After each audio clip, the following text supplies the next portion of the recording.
모두 자리에서 일어나셔서 하나님을 찬양하며 나아가겠습니다.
앞뒤로 바라보시면서 인사드리겠습니다. 잘 오셨습니다. 반갑습니다. 잘 오셨습니다. 할렐루야. 네, 오늘 지금 이곳에 성령님이 함께 하시는 걸 다 믿으시나요? 네. 그러니까 항상 그걸 잠깐 자꾸 조금씩 잊어버리며 그렇게 살아가고 또 예배드리고 있지 않나. 항상 하나님이 지금 여기 가득 계시잖아요. 그 성령님을 느끼면서 그렇게 찬양하며 나아갔으면 좋겠습니다.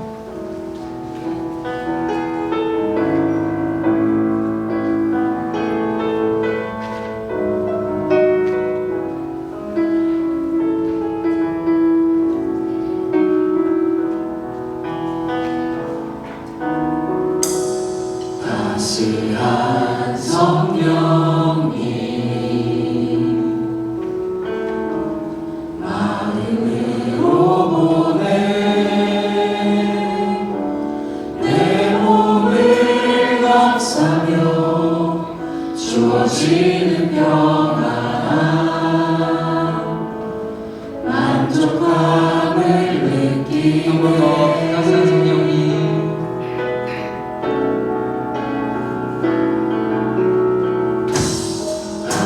귀한 성령님 나를 외로움에 내 몸을 감싸며 주어지는 평안 만족감을 느끼네 부르신 곳에서 나는 예배하네 어떤 상황에도 나는 예배하네 부르신 곳에서 나는 예배하네 어떤 상황에도 나는 예배하네 사랑과 진리 사랑과 진리에 한 줄기 빛보내 내 몸을 감싸며 주어지는 평안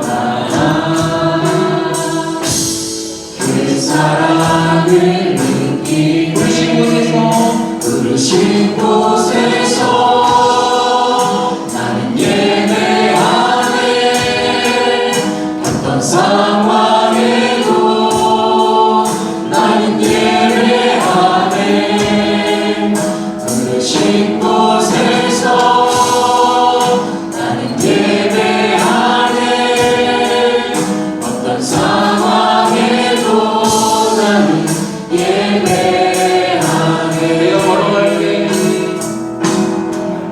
내가 걸어갈 때 길이 되고 살아갈 때 삶이 되는 그곳에서 예배하네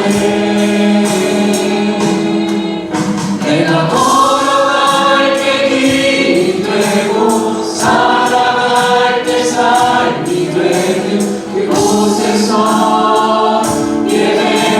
예배하네 부르신 곳에서 나는 예배하네 어떤 상황에도 나는 예배하네 부르신 곳에서 나는 예배하네 어떤 상황에도 나는 부르신 곳에서 나는 예배하네 부르신 곳에서 나는 예배하네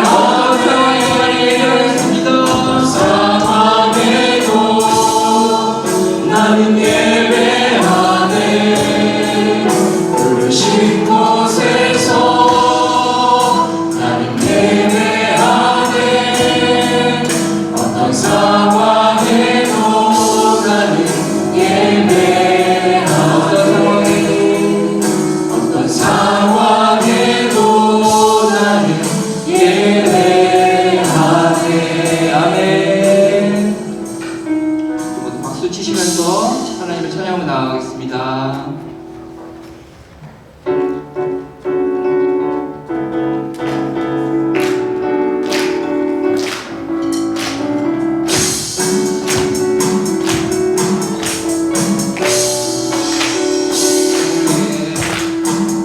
하늘 위에 주님 밖에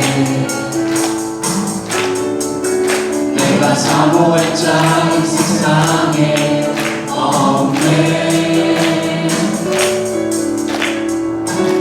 내 맘과 힘을 믿을 수 없네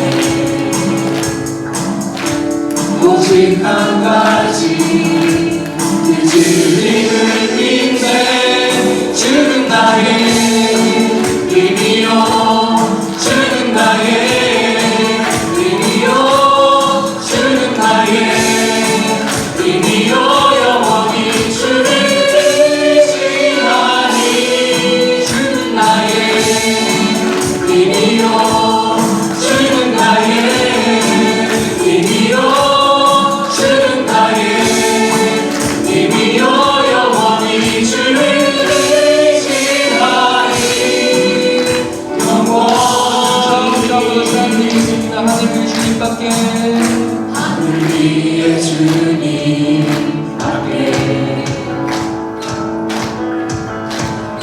사모했자 이 세상에 없네.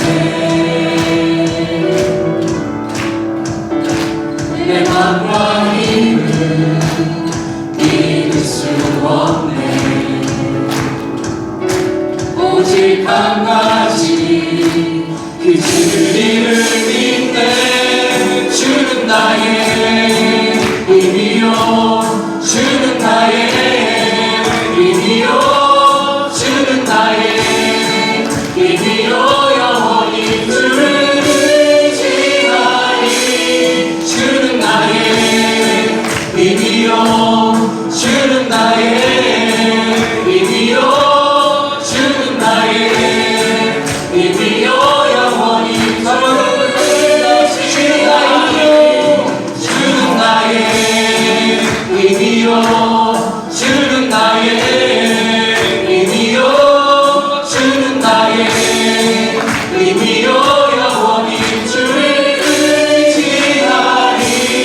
주는 나의 힘이요, 주는 나의 힘이요, 주는 나의 힘이요, 영원히 주를 의지하니.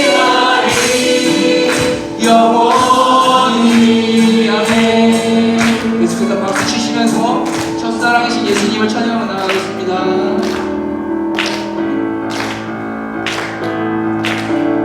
예수 나의 첫사랑 되시네. 첫사랑 지존자 되신 그리스도 예수 찬양하리.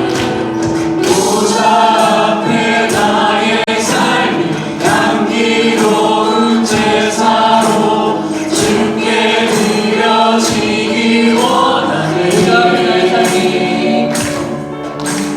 보좌 앞에 나의 삶이 향기로운 제사로 주께 드려지기 원하네. 오직 주만 바라보며, 오직 주만 바라보며 나의 삶을 드리네.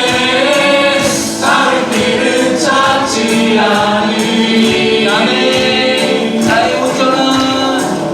나의 온전한 열정과 나의 찬양 되시네. 주의 길을 따라가리라.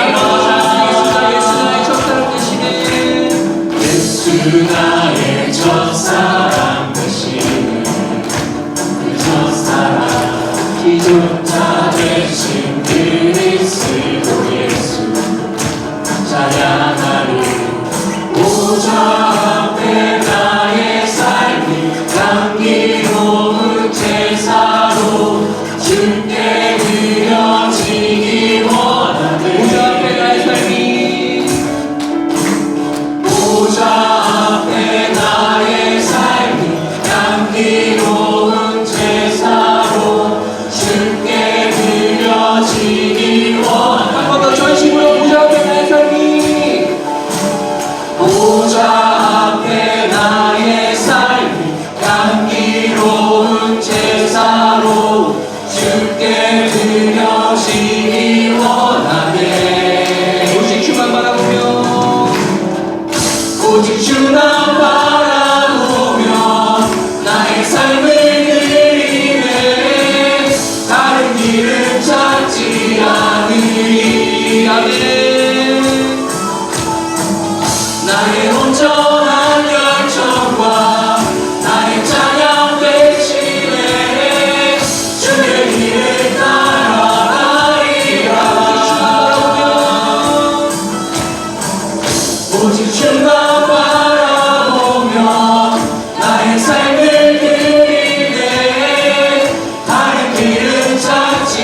주 앞에 엎드려 경배합니다.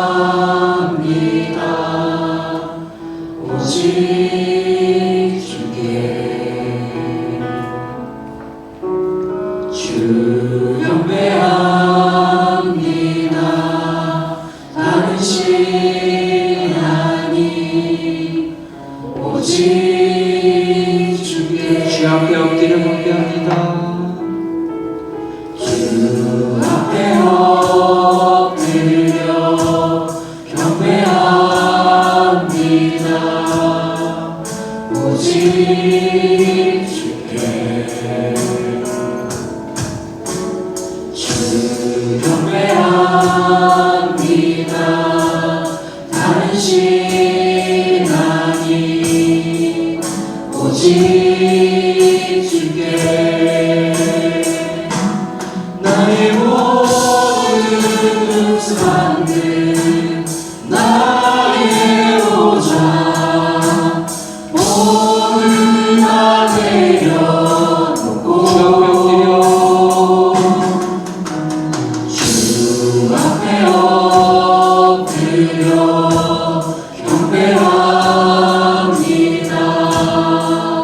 오직 모든 것을 내놓고 찬양드리겠습니다. 주 앞에 엎드려 주 앞에 엎드려 경배합니다. 오직 주께 주 경배합니다. 다른 신 아니 오직 마음을 다하여서 주 앞에 엎드려 경배합니다.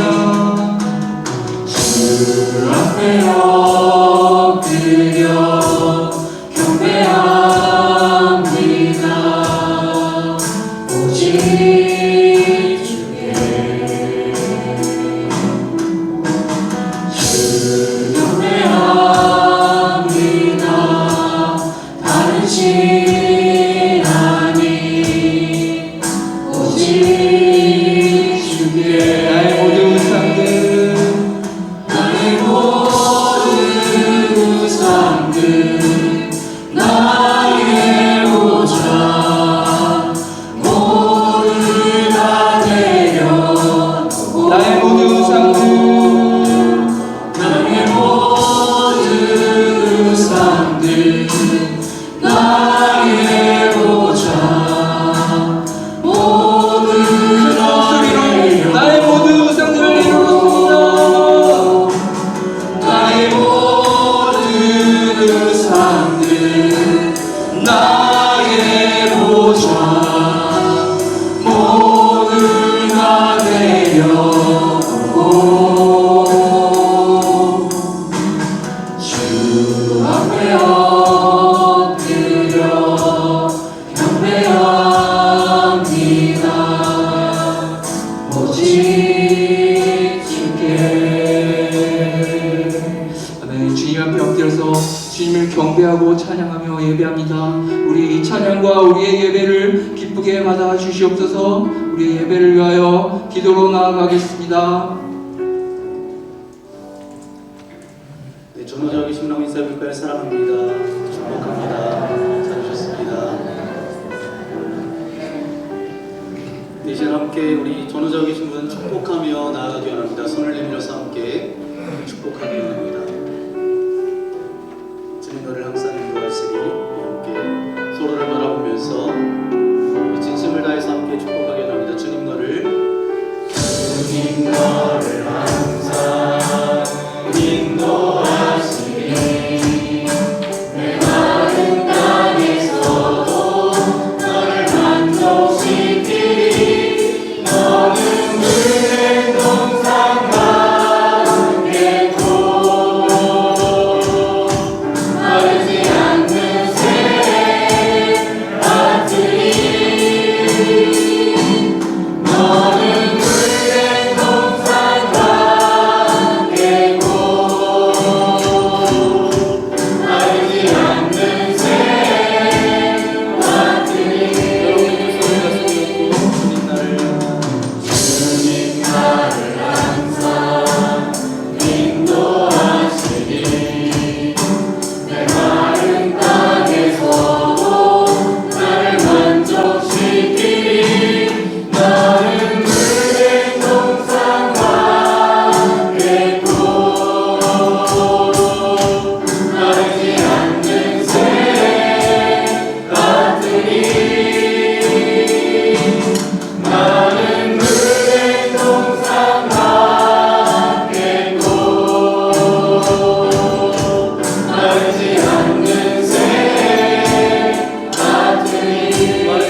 드리겠습니다.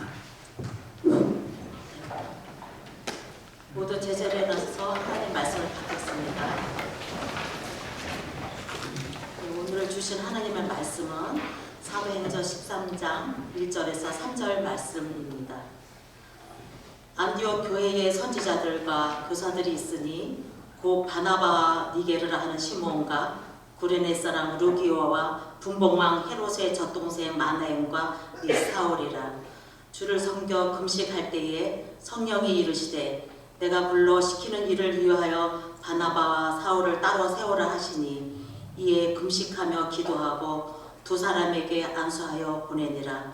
아멘. 이는 하나님의 말씀입니다. 우리 자리에 앉으시기 바랍니다.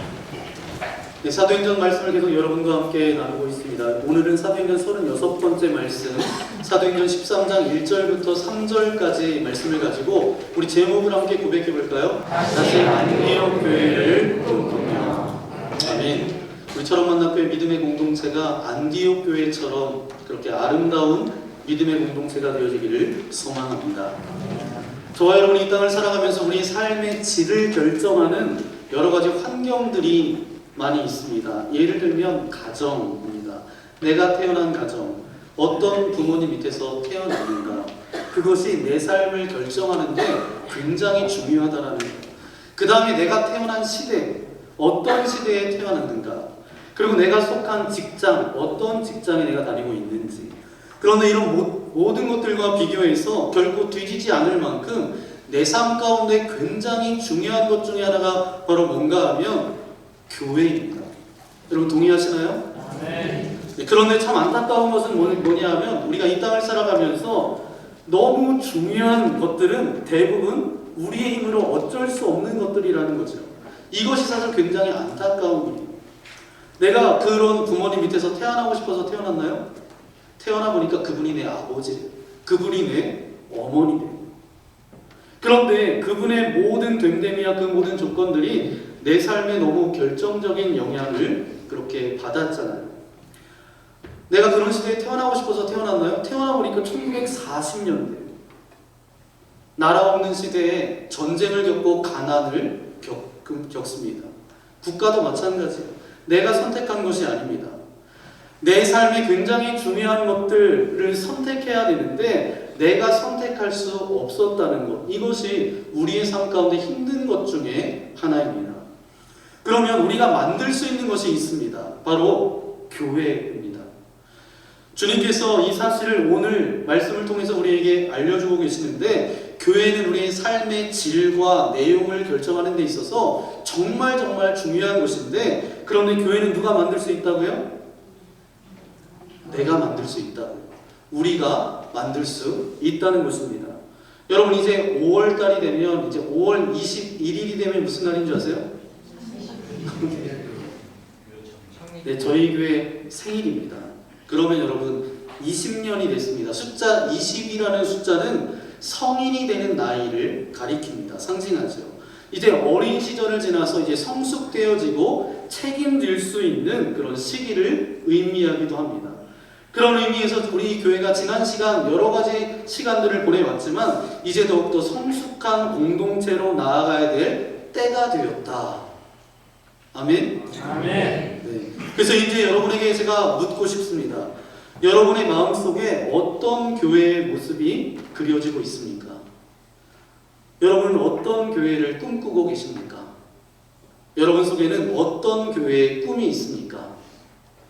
제가 이렇게 말하니까 여러분의 마음속에서 그럴 거예요.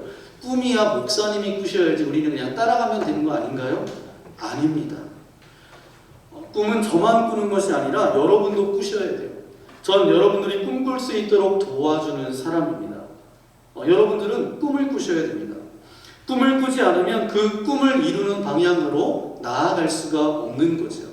여러분 정말 철원만납교회 성도로 부름받았다라고 한다면, 우리 교회를 통해서 하나님께서 어떻게 역사하시기를 경험하기 원한다라고 한다면, 우리 교회가 어떻게 되기를 원하는 꿈을 가지고 있어야 돼요. 그래야 교회를 위해서 기도할 거 아니에요. 그래야 어떤 기대와 소망을 가지고 나아갈 것 아니겠어요? 우리가 교회에 대한 꿈을 꾸기 위해서 반드시 필요한 것은 뭐냐 하면 바른 교회에 대한 그림입니다. 그래야 우리가 꿈을 꿀 게 아니에요. 우리가 처럼 만난 교회가 이런 교회가 되었으면 좋겠다 꿈을 꾸려면 정말 우리가 원하는 이상적인 아름다운 교회의 모습의 어떤 그림을 가지고 있어야 합니다. 자, 그렇다면 어떤 교회가 바른 교회와 아름다운 교회냐? 많은 모델들이 지금까지 있었어요. 특별히 교회 책이라고 불려지는 이 사도행전을 보니까 교회가 많이 나옵니다. 사도행전에 많은 교회들이 나오는데 우리가 주목해야 될 두 개의 교회가 있어요. 첫 번째 교회는 어떤 교회예요? 네, 안디옥 교회는 이제 제가 두 번째. 첫 번째는 초대교회, 예루살렘 교회이고요. 또 하나의 교회는 안디옥 교회입니다. 그래서 사도행전은 이렇게 말할 수 있을 것 같아요. 사도행전은 예루살렘 교회로부터 시작해서 안디옥 교회를 통해서 그 복음이 열방 가운데 전해졌던 이야기가 사도행전이다. 저는 이 시간 그렇기 때문에 안디옥 교회를 여러분과 함께 묵상하며 나아가기 원합니다. 정말 안디옥 교회는 아름답고 감동이 있는 그런 교회였습니다. 안디옥 교회는 어마어마한 숫자가 모였던 그런 대형 교회는 아니었어요.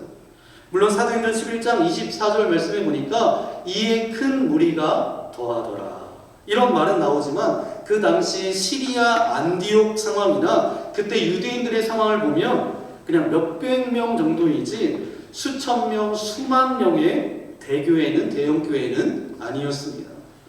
교회의 역사도 오래되지 않았어요. 교인들의 상황들을 살펴보면 다 훌륭한 사람이 아니었습니다. 많이 배운 사람도 아니었어요. 신앙의 연배가 그렇게 많은 사람들도 아니었습니다. 뛰어난 훌륭한 사람도 없었고 정말 많이 가진 부자들도 없었습니다. 모인 사람들 대부분을 보니까 그 지역에서 이렇게 모여져서 통일성이 없습니다. 뭔가 공통분모는 찾아볼 수 없는 사람들이 모여서 이루어진 공동체. 그 교회가 어떤 교회였다고요? 안디옥 교회였어요. 객관적인 조건으로 바라본다면 안디옥 교회는 지금까지 수많은 교회들 가운데 한 중간쯤 하는 교회였어요. 그러니까 결국 그 이상이 될 수가 없었습니다.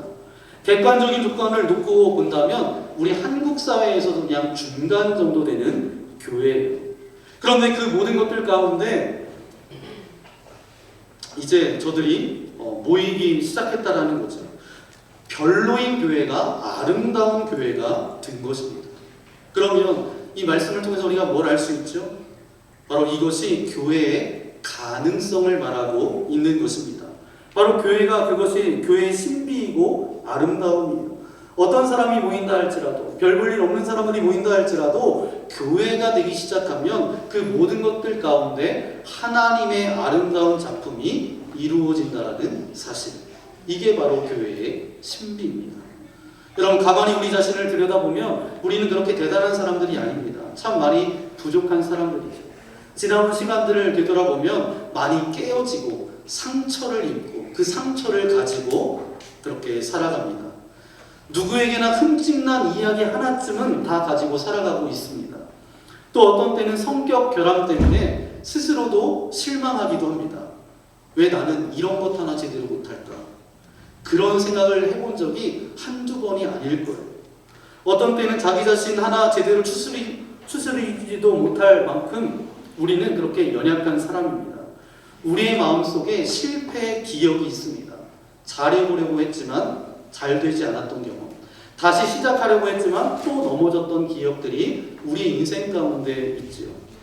그런 때에도 그래서 때로는 이런 생각을 했던 것 같아요. 내가 과연 영향력을 끼칠 수 있는 사람으로 살아갈 수 있을까? 내가 과연 무엇을 할 수 있을까? 겉보기에는 우리가 세상에 큰 영향력을 끼칠 사람들처럼 보이지 않을지도 모릅니다. 그러나 우리처럼 만남교회도 또한 저와 여러분 모두가 주님 앞에 바르게 서 있기만 한다면 이 안디옥 교회처럼 아름다운 공동체가 될 줄 믿습니다. 바로 그런 가능성이 있다는 거예요. 저는 이 사실을 믿습니다. 우리가 자격이 있어서가 아니라 우리 어떤 능력에 있어서가 아니라 하나님의 섭리라는 거예요. 이게 바로 교회의 신비입니다. 그러면 안디옥 교회는 어떤 교회인가? 안디옥 교회는 아름다운 공동체였는데 그러면 우리 교회도 저와 여러분도 아름다운 주님의 몸된 교회로 이 땅 가운데 살아가야 되는데, 그럼 안디옥 교회를 통해서 우리 교회가, 저와 여러분이 어떠한 인생이 되었으면 좋겠는지 오늘 말씀을 통해서 함께 나눠보기 원합니다. 우리 첫 번째 함께 고백하겠습니다. 안디옥 교회는 말씀 공동체입니다. 아멘. 안디옥 교회는 무엇보다도 하나님의 말씀에 의해서 움직였던 공동체였다라는 거예요. 오늘 본문 1절 말씀을 다시 한번 읽어볼까요? 안디옥 교회에 선지자들과 교사들이 있으니 곧 바나바와 니게르라는 시므온과 구레네 사람 루기오와 분봉왕 헤롯의 젖동생 마나엔과 및 사울이라. 아멘.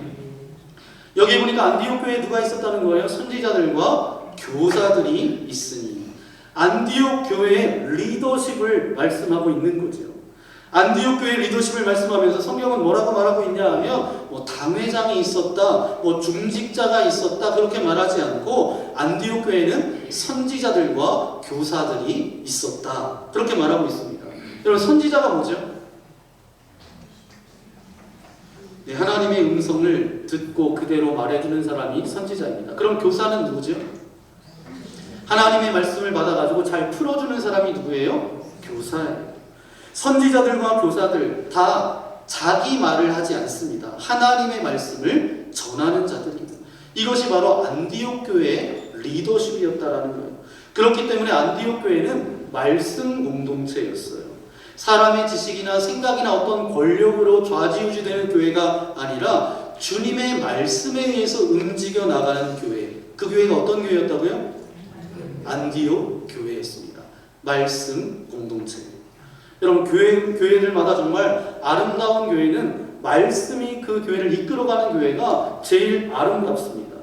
아주 구체적인 것을 오늘도 보여주고 있는데 2절, 3절 말씀 함께 다시 한번 읽겠습니다. 주를 섬겨 금식할 때에 성령이 이르시되 내가 불러 시키는 일을 위하여 바나바와 사울을 따로 세우라 하시니 이에 금식하며 기도하고 두 사람에게 안수하여 보내리라. 아멘.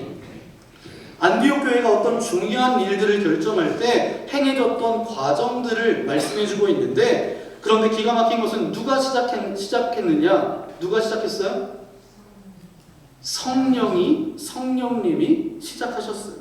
어떻게 추진했느냐? 성령님의 감동으로 추진이 되었어요.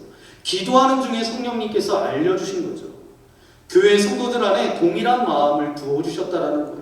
어떻게 행해졌느냐? 그 감동 앞에 순종하는 사람들로 인해서 행해졌다라는 거예요.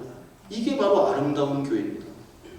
사도행전 우리가 읽지 않았지만 13장 4절 말씀에 보니까 바나바와 사울이 누구에게로부터 보냄을 받았는지를 기록하고 있는데, 성경은 그들이 안디옥 교회에 의해서 보내심을 받았다라고 말하지 않았어요.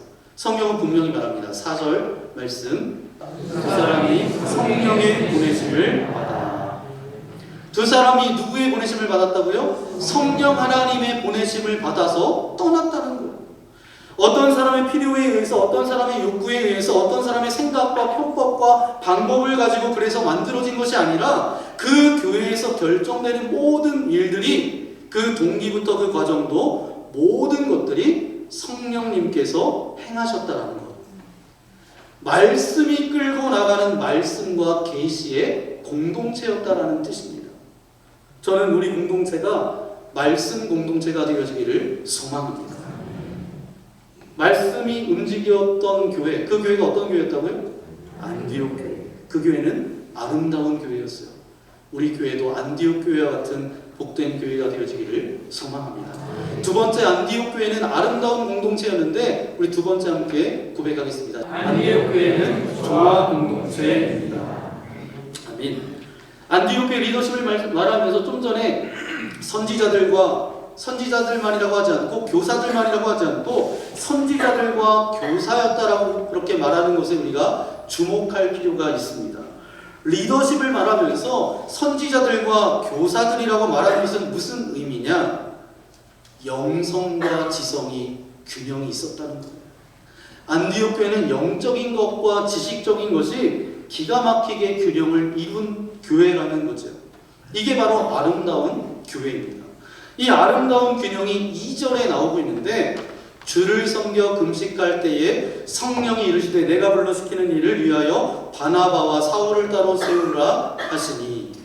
여기 말씀에 보니까 주를 섬겨 금식할 때에, 새 번역 성경에 보니까 이것을 어떻게 번역하냐 하면 그들이 주님께 예배하고 금식하고 있을 때에. 그러면 안디옥 교회는 예배를 잘 드리는 교회였어요. 예배를 위해서 최선을 다했습니다. 그냥 예배 드린 것이 아니라 어떻게 예배를 준비했어요? 금식하며 예배를 준비했습니다. 그러니까 안디옥 교회 성도들은 예배에 목숨을 걸었다라는 거예요. 이것이 하나님께서 만나주시는 예배에 대한 초대교회 성도들의 몸부림이었습니다. 이렇게 안디옥 교회가 금식하면서 집중하면서 예배 드릴 때 어떤 일이 일어났어요? 하나님의 음성을 듣게 됩니다. 성령님의 임재를 경험하게 됐어요. 즉 어떤 형식과 틀 가운데서도 신비한 영적 교제를 사모하는 조화로운 교회였다라는 거죠. 안디옥 교회가 조화를 이루는 교회였다라는 것은 안디옥 교회 리더들을 소개하면서 그들을 소개하는 글만 봐도 우리가 알 수 있습니다. 예루살렘 교회 초대교회는 그냥 뭐라고 이야기해요? 사도들이라고 그렇게 말하는데 오늘 안디옥 교회는 이름을 쭉 불러가면서 그 이름에 대한 설명도 붙여놓습니다. 그런데 그 특징이 참 다양합니다. 바나바는 어떤 사람이었어요? 예루살렘 교회에서도 인정받았던 모범생이었습니다. 시므온이라는 사람은 그에 대해서 니게르라고 설명하고 있습니다. 니게르에서 뭐가 나왔냐면 니그로는 뭐죠? 네, 피부가 검었다는 거죠. 흑인이었다라는 겁니다. 그 다음에 구레네 사람 루기오, 이 사람은 출생지가 구레네였다는 거예요. 구레네는 어디냐 하면 아프리카 애굽 서쪽에 있는 그리스의 한 도시입니다. 그러니까 이 지역에 안디옥 출신이 아니었다라는 거예요. 그 다음에 분봉왕 헤롯의 젖동생 마나인이 나오는데 젖동생이라는 건 뭐죠? 헤롯과 함께 어린 시절 같은 젖을 먹고 자랐다는 거예요. 그런데 헤롯이 누군가 하면 헤롯 안디바입니다. 이 헤롯 안디바가 세례 요한을 죽인 헤롯이에요. 그러니까 이 마나인이라는 사람은 굉장한 권력자 가문에서 태어난 사람입니다. 어릴 때 헤롯과 함께 한 유모 밑에서 클 정도로 아주 권력이 있고 부자, 물질이 많은 가정에서 태어났다라는 거예요. 그런데 헤롯 안디바와 함께 젖을 먹고 컸다라는 것을 볼 때 그의 나이가 적어도 60은 넘었다라는 겁니다. 그런데 이 사람이 변해가지고 교회의 리더가 됐다라는 거예요. 또 한 사람이 있습니다. 사울이라는 사람이 우리가 너무도 잘 알고 있는 사람이죠. 이 사람은 나중에 사도 바울로 되는 인물입니다. 이렇게 보면 안디옥 교회는 정말 다양한 사람들로 모여 있었습니다. 배경도 다르고 성장 과정도 달랐고 성격도 나이도 다 달랐어요. 30대도 있었고 60대도 있었습니다. 신앙의 색깔도 서로 달랐습니다. 그런데 놀라운 것은 이 서로 다른 사람들이 모여 있었는데 안디옥 교회라는 한 공동체 안에서 하나가 되었다라는 거예요. 이것이 바로 아름다운 교회입니다. 서로 다른 사람들이 모여서 서로 부딪히고 갈라졌던 교회가 아니라 서로 녹아들어서 조화를 이루는 교회였다라는 거예요. 이 교회가 어느 교회였다고요? 안디옥 교회였습니다. 여러분, 분열이라는 단어를, 영어 단어를 보면 디비전이라는 단어를 사용합니다. 이 단어를 보면 굉장히 재미있어요. D는 뭐냐 하면 두 개를 말합니다. 비전은 뭐예요?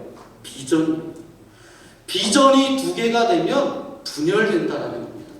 교회 안에서 내가 생각하는 교회는 이렇게 가야 된다. 내 의견은 이렇습니다. 이렇게 각자의 비전을 주장하기 시작하면 결국 교회는 분열될 수밖에 없다는 거예요.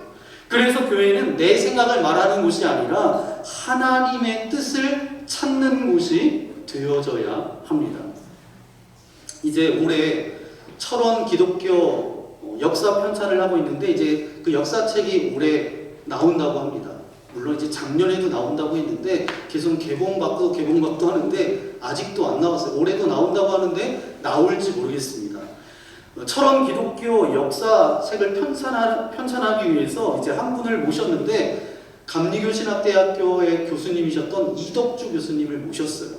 근데 이덕주 교수님이 이제 책을 한 권 썼었는데 많은 책을 썼지만 그 책 중에 한국 교회 처음 이야기라는 책에 보니까 이런 이야기가 있습니다. 한국 교회가 이제 처음 교회가 세워지면서 여러 가지 에피소드의 이야기를 그 책에 담아 놓았습니다. 그곳에 한 교회가 나오고 있는데 승동교회가 나오고 있습니다. 보이시나요? 네, 서울 종로구 인사동에 있는 승동교회입니다. 그 교회 이야기 가운데 이런 이야기가 있어요. 승동교회가 처음 세워지고 장로님을 세웠는데 1911년에 장로님을 세웠습니다. 그때 장로님이 되신 분이 누군가 하면 백정이었던 박성춘이라는 분입니다. 백정이 여러분 뭐하는 직업이죠? 네, 소, 돼지 뭐 이렇게 해서 잡는 분, 그런 거 잡는 분이잖아요. 그 백정 출신. 근데 굉장히 의아하게 백정 출신이었던 분이 1911년에 장로님이 되셨어요. 그런데 이 박성춘이라는 분이 백정이었기 때문에 자기 자녀가 있었는데 아들이 있었는데 이 아들은 백정으로 안 살아갔으면 좋겠다라는 생각이 있어서 이제 그 아들을 이제 서양 학교로 보냅니다. 그 아들의 이름이 박봉출이에요. 그래서 아들만큼은 이제 가업을 이어받지 않게 하고 좀 더 다른 삶을 살았으면 좋겠다. 그것이 부모의 마음이잖아요. 그래서 사무엘 무호 선교사님이 세웠던 그 학교로 갑니다. 공짜로 받아주니까 그냥 간 거예요. 보내면서 아들에게 당부하면서 부탁을 합니다. 너는 주중에 있는 학교는 다니지만 교회는 절대로 가지 말라.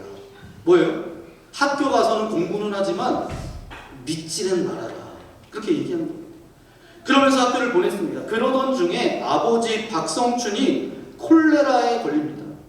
그 당시에 한양을 휩쓸었던 이 콜레라가 수많은 사람들이 그 콜레라로 인해서 죽어나갔어요. 거의 이 아버지도 고열로 죽어가고 있는데 아들이 두 사람의 선교사님을 모시고 왔어요. 한 사람은 누구였냐 하면 사무엘 무호 선교사님이었고 또 한 사람은 올리버 에버슨이라는 선교사님을 모시고 왔어요. 근데 이 에버슨이라는 선교사님은 누군가 하면 고종 황제의 주치의였어요. 그러니까 이 박성춘이라는 사람이 아프지만 너무 놀래가지고 왜냐하면 이름도 없고 존재감도 없는 이 백정한테 황제의 주치의가 온 거예요. 말도 안 되잖아요. 여기 너무 은혜를 받은 거예요. 그래서 병이 치유받은 다음에 어떻게 됐을까요? 교회 나갔을까요? 안 나갔을까요? 나갔어요. 이런 것이 복음이라고 한다면 나 예수 믿겠습니다. 그리고 너도 예수님 믿자 같이. 예수님의 사랑을 경험하는 거예요. 그래서 교회를 가서 이제 신앙생활을 시작했는데 그래서 그 사람이 나간 교회가 어떤 교회냐? 곤단골 교회로 나갑니다. 무호 선교사님이 개척한 교회예요. 그런데 이 곤단골 교회는 한 20명쯤 모여서 예배드렸던 교회인데 되게 양반들이 모여서 예배를 드렸어요. 그런데 박성춘이 오니까 교회가 난리가 난 거예요. 박성춘은 직업이 뭐라고요? 백정. 난리가 났어요. 백정이 예수 믿으면 천국 갈 텐데 그러면 우린 안 간다. 여러분 이런 분위기였어요. 천국도 백정하고 같이 가고 싶지는 않다는 거예요. 그래서 이제 선교사님들은 이 무호 선교사님한테 압박을 주기 시작했습니다. 선교사님 이 사람은 안 됩니다. 나오지 못하게 하려고 못 나오게 해야 됩니다. 그랬더니 이 선교사님이 교회는 누구나 다 나올 수 있고 신분 귀천을 막론하고 모두 나와서 함께 예배드려야 된다. 이 얘기를 선교사님이 말하니까 그러면 우리는 떠나겠습니다. 그래서 양반들이 몽땅 교회를 떠나버려요. 자기들이 교회를 개척했는데 그 교회 이름이 홍문숫골 교회입니다. 홍문숫골 교회. 근데 곤단골 교회는 날마다 부흥하는 거예요. 그런데 이제 왜 부흥했겠어요? 백정을 받아준 교회. 그러니까 주변에 있었던 이제 백정들이 다 와서 교회를 채우는 거예요. 그런데 홍문숫골 교회는 날마다 줄어드는 거죠. 왜 줄어들겠어요? 교만한 사람들이 모여있으니까 당연하죠. 바르지 않으니까. 설상가상으로 교회가 불이 나고 3년 뒤에 1898년에 두 교회가 다시 합칩니다. 그때 지어졌던 이름이 승동교회예요. 이제 교회를 만들어 놓고 이제 장로님을 세워야 되는데 놀랍게도 누가 되느냐? 초대 장로님이 누구신가 하면 박성춘 장로님이 되십니다. 이분이 뭐 하셨다고요? 백정 출신이었어요. 그리고 3년 뒤에 1913년에 또 장로님을 세우는데 이재용이라는 분을 장로님으로 세우는데 선조의 11대손 왕손 양반이 장로님이 되십니다. 그러니까 백정과 이 양반이 함께 당회를 하는 거예요. 이것이 한양에서는 굉장히 충격적인 일이었습니다. 어떻게 그럴 수 있느냐? 백정과 왕손이 함께 교회를 리더십으로 그렇게 섬기는 모습이 너무 아름다웠죠. 여러분, 이것이 바로 하나님의 나라라는 거예요. 물론 이런 에피소드가 있습니다. 당회 때 의견이 엇갈릴 때가 있어요, 없어요? 내가 주장하는 거하고 저 사람이 주장하는 거 다를 수 있죠. 그래서 이재용 장로님이 순간, 나중에 된 장로님이 순간 너무 화가 나서 갑자기 옛날 그게 나와서 내 이놈! 했다라는 이야기, 에피소드도 이 책에 실려 있습니다. 그리고 정말 아름다운 교회는 갖가지 이야기를 가진 사람들, 정말 다양한 세상의 배경과 삶의 스토리를 가진 사람들이 모여서 예수 안에서 온전한 새 사람으로 지어져서 조화롭게 신앙생활하는 그런 교회, 그런 교회가 아름다운 교회입니다. 모든 사람의 출신과 배경과 경험, 모든 것들이 절대로 그 사람을 새롭게 하는 모습에 대해서 영향을 끼치지 않는, 서로 녹아지는 조화가 되는 공동체, 그것이 바로 안디옥 교회였다라는 거예요. 전 우리 교회가 이 안디옥 교회와 같은 조화로운 공동체가 되어지기를 소망합니다. 그럼 마지막 세 번째로 우리 안디옥 교회는 어떤 공동체였는지, 놓은 공동체입니다. 아멘. 그럼 뭘 내려놓았을까? 2절 말씀을 보면 2절 말씀 함께 읽겠습니다. 주를 섬겨 금식할 때에 성령이 이르시되 내가 불러 시키는 일을 위하여 바나바와 사울을 따로 세우라 하시니. 아멘. 성령께서 바나바와 사울을 따로 세우라고 말씀하셨어요. 자, 그런데 성령께서 무엇을 위해서 따로 세워라 그렇게 말씀하지 않고 그냥 뭐라고 하셨어요? 내가 불러 시키는 일을 위하여. 내가 불러 시키는 일을 위하여 바울과 바나바와 사울을 따로 세우라. 그러니까 뭘 하겠다는 것이 아니, 내가 쓸 때가 있다는 것입니다. 그냥 세우라는 거예요. 그랬더니 그들이 어떻게 하죠? 3절 말씀에 보니까 이에 금식하며 기도하고 두 사람에게 안수하여 보내니라. 금식하고 기도하고 안수하여 보낸다라는 거예요. 그럼 우리가 생각하기를 금식하고 이제 안수해서 보냈는데 선교사로 파송 예배를 드렸구나 이렇게 생각할 수가 있어요. 왜냐하면 그 다음에 이어지는 4절 말씀에 보니까 성령의 보내심을 받아 선교를 나가니까 선교사 파송 예배를 드렸구나 라는 생각이 듭니다. 그런데 3절에 나오는 금식하고 기도하며 두 사람에게 안수하여 보내니라, 여기에 쓰였던 보내니라 이 단어와 4절 말씀에 성령의 보내심을 받아 보낸다라고 하는 단어는 서로 다른 단어입니다. 무슨 이야기인가 하면 정확하게 번역하면 이런 뜻입니다. 3절 말씀을 정확하게 번역하면 이에 금식하며 기도하여 두 사람에게 안수한 후에 놓으니라. 그들이 그들을 놓은 것입니다. 여러분, 교회 안에서 바나바 같은 사람이 얼마나 중요한 사람이에요. 교회 리더로서. 교회에 꼭 필요한 사람, 없어서는 안 될 사람이죠. 바나바는 정말 중요한 인물입니다. 또한 자기들에게 이렇게 귀한 말씀을 가르쳐 주었던 탁월한 1세기에 한번 나올까 말까 하는 사람 누구였어요? 사울 같은 사람. 그러니까 바나바와 사울은 꼭 있어야 되는 사람입니다.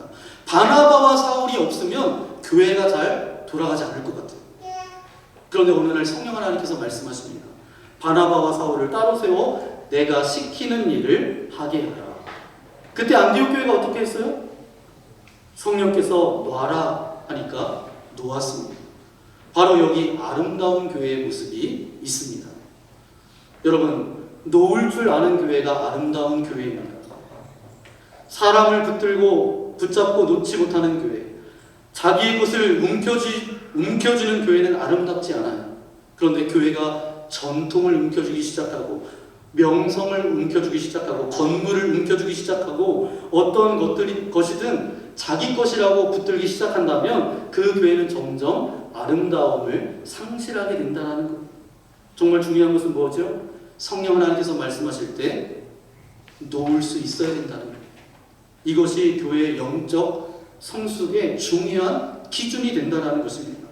주님의 뜻에 따라서 놓을 수 있느냐라는 말이죠. 이것이 정말 중요한 순종 훈련입니다.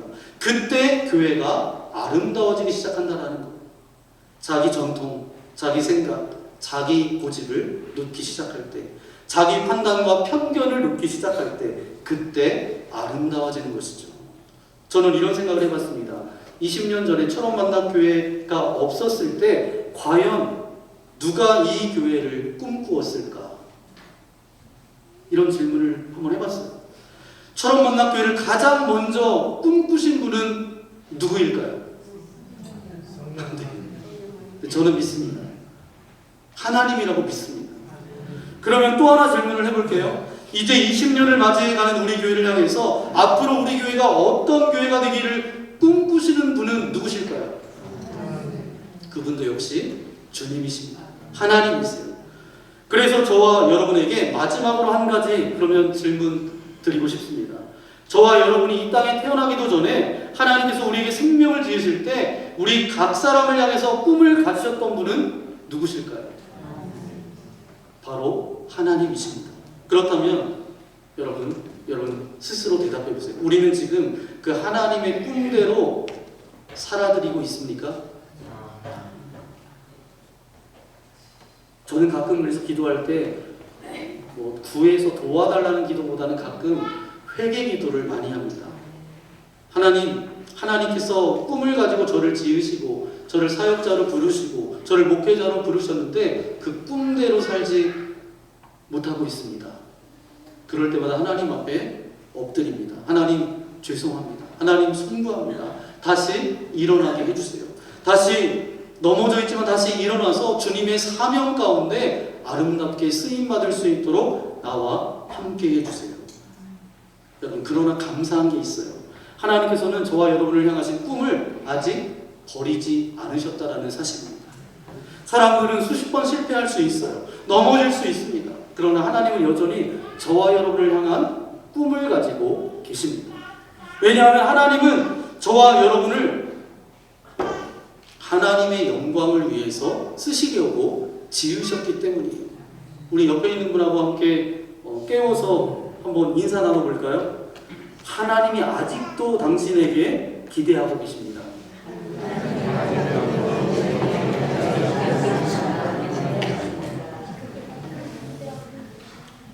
정말 기대하고 계신 것 같아요? 여러분, 저는 믿습니다. 하나님이 우리 교회를 꿈꾸셨고 지금도 하나님이 원하시는 교회가 되도록 우리 교회를 향해 꿈을 꾸고 계시다라는 사실을 저는 믿습니다.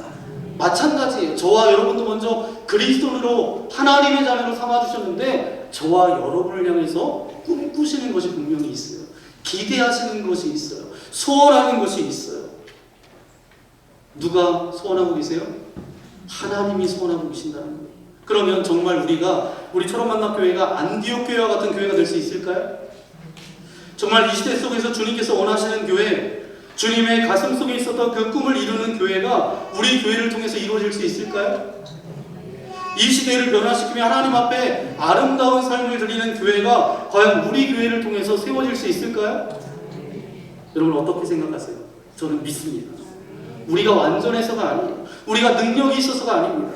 그러나 우리가 주님 앞에 서고 성령의 인도하심을 따라 살아가기만 한다면 하나님께서 저와 여러분을 통해 또 우리 공동체를 통해서 아름다운 그 꿈을 이루어 가실 줄 믿습니다.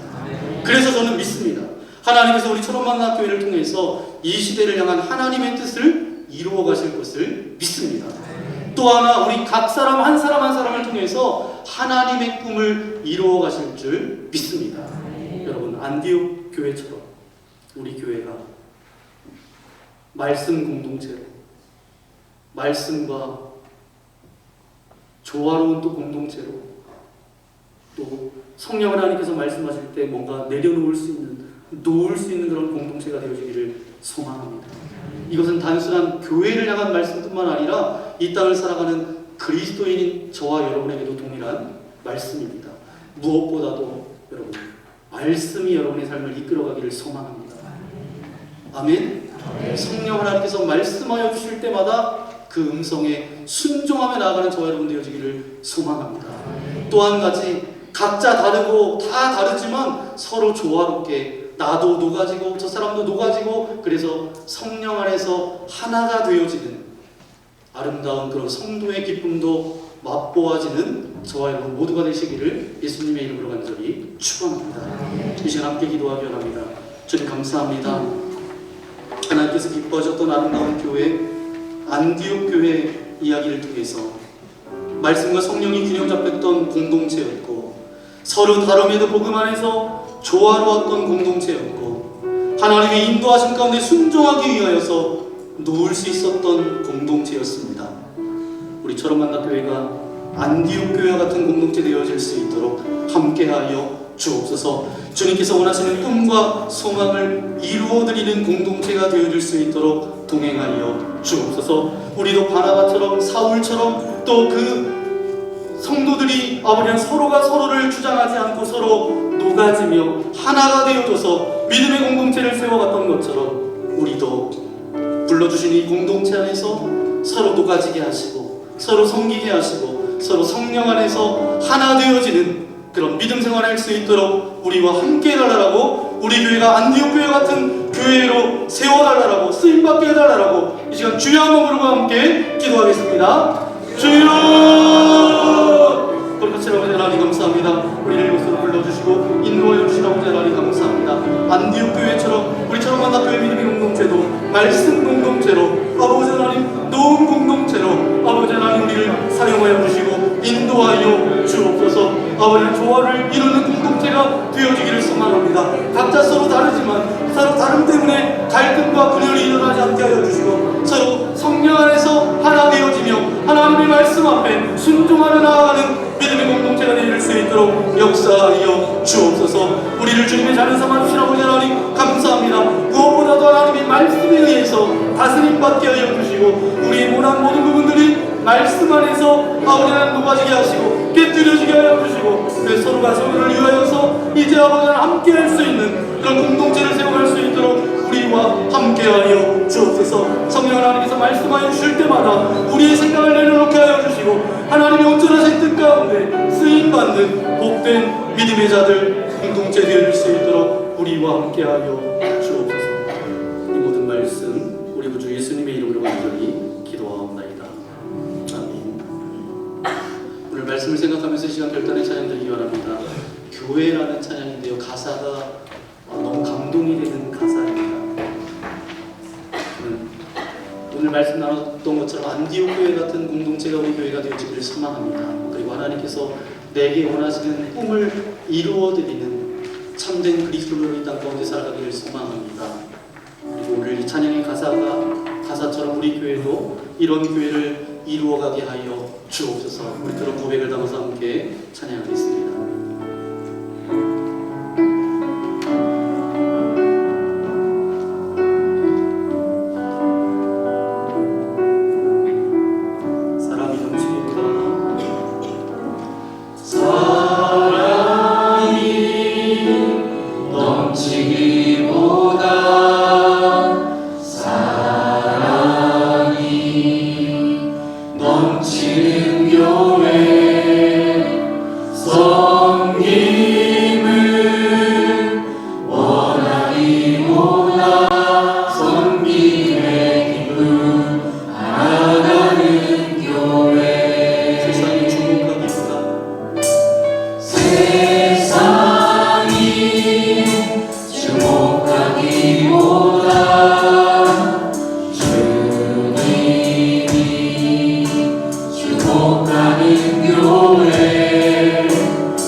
서로 사랑함으로 하나 되는 교회 주님이 머리 되신 거룩한 교회 우리 함께 만들어 주님이 뒤로 사신 주님이 뒤로 사신 아름다운 교회 서로 사랑함으로 하나 되는 교회 주님이 머리 되신 거룩한 교회 우리 함께 만들어가요 우리 함께 만들어가요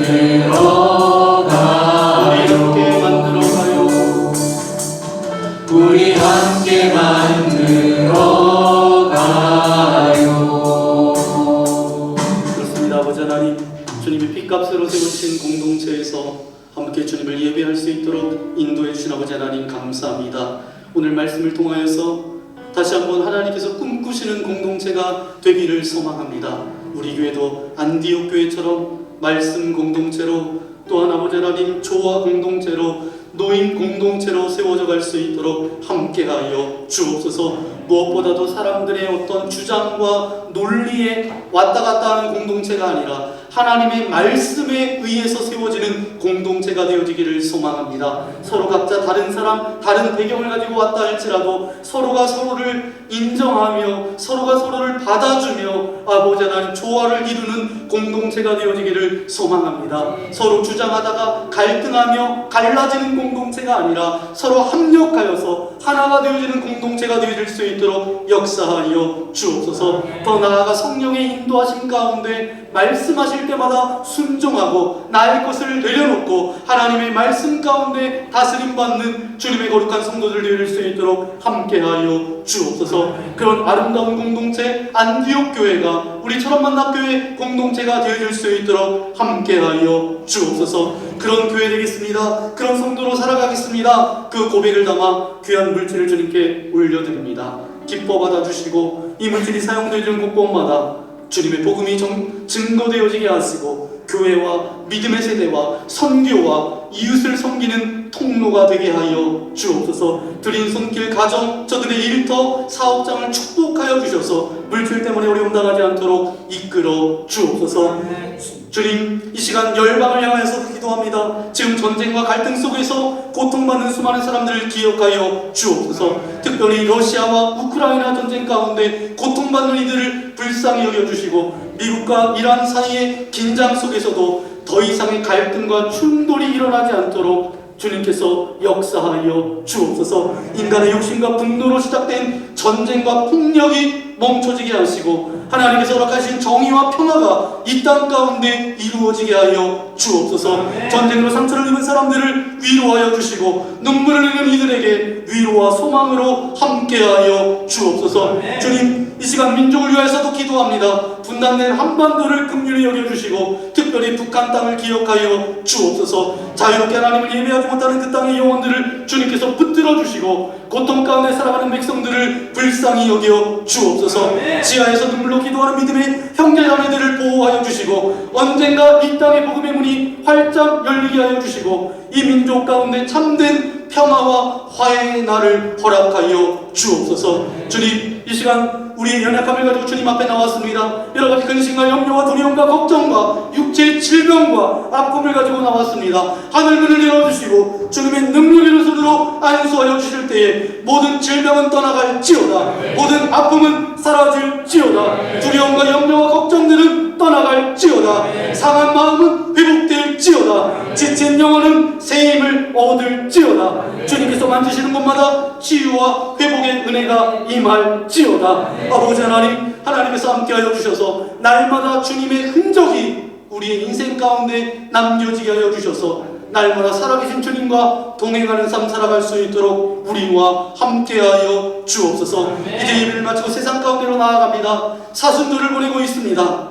우리의 삶이 예수님을 더욱더 닮아가게 하여 주시고 십자가의 사랑을 실천하며 나아갈 수 있도록 우리의 가정과 일터와 학교와 삶을 붙잡아 주옵소서. 우리의 말과 행동을 통해서 예수님의 사랑과 생명이 증거되어지게 하여 주시고, 한 주간의 우리의 발걸음이 어디에 있든지 하나님의 나라의 통로로 쓰임받게 하여 주옵소서. 이제는 우리 구주 예수 그리스도의 크신 은혜와 하나님 아버지의 넓으신 사랑하심과 성령 하나님의 위로를 통해 함께 하여 주심이 안디옥 교회와 같은 말씀 공동체, 조화 공동체, 노인 공동체로 우리처럼 만납교회 공동체가 그렇게 아름답게 세워지기를 소망합니다. 그리스도로 부름받은 내 인생도 그렇게 아름다운 인생 되기를 소망합니다. 결단하며 나아가는 주의 거룩한 자녀들 머리 위에, 저들의 가정과 자녀들과 이 나라 이 민족 위에 이제부터 영원토록 함께하옵시기를 간절히 축원하옵나이다. 아멘.